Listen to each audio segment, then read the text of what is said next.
İyisin, iyisin. İyi olacak mı? İyisin, iyisin, çok iyisin. Üşüyorum, örtün beni. Tamam. Geri çekelim, az geri.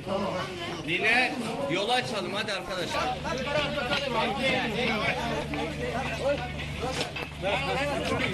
Ya yukarı diyorum ben müdür bey.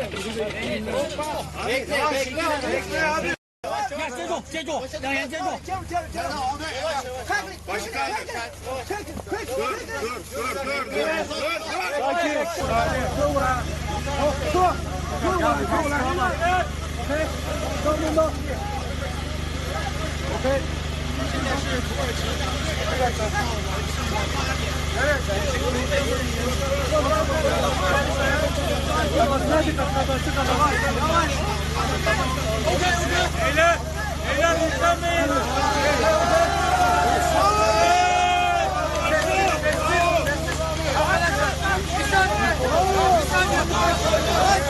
Beyler durun.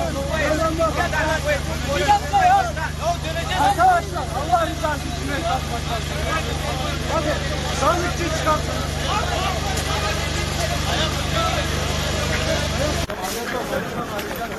Arden abi benim oraya gittiğimi söyleyeceğim ben.